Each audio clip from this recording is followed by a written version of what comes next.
Hi, I'm David. Let's look at this problem. We're given the definite integral from 0 to pi over 4 of cosine 2x with respect to x. And I've rewritten the integral, leaving a little space to work. We're asked to find this definite integral and then use a graphing utility to verify our result. Okay, when I'm trying to do this, when I'm trying to integrate this, it's good to notice that I know the integral of cosine u.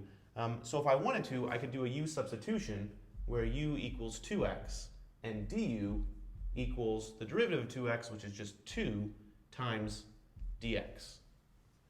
Well, if I did that, then I could rewrite this as cosine u du as long as I put a 2 in front of the dx.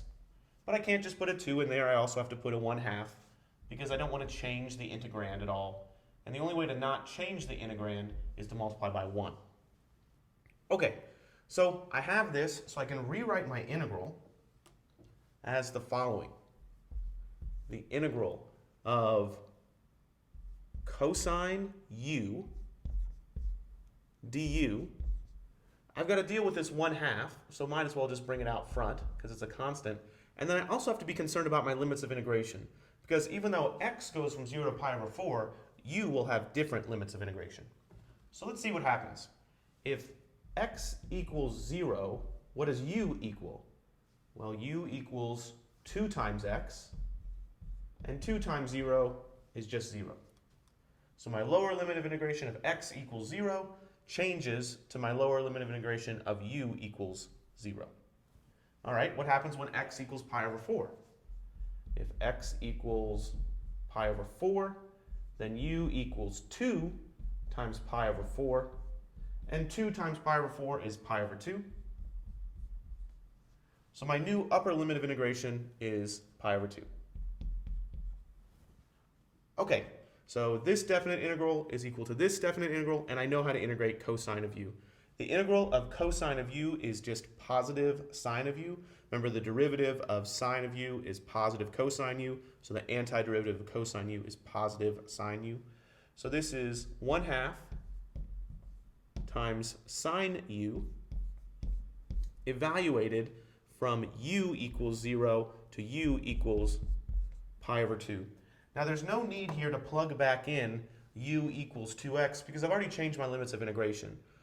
U is technically going from 0 to pi over 2. X is going from 0 to pi over 4, but I've already changed my limits of integration.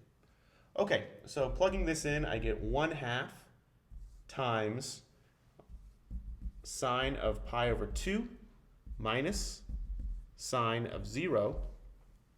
Well, sine of pi over 2, that's 1. So I have 1/2 times 1. Sine of 0 is 0. So I get 1/2 times 1, which is just 1/2. And that's my final answer. Okay, suppose I was unsure, just wanted to check myself using a graphing utility. What would I do? Well, I'd go ahead and plot the function y equals cosine of 2x. And I'd look at a graph of that. If you wanted, you could take that graph and change your settings so that it's set for a trigonometric window. That might help you look at cosine 2x a little better.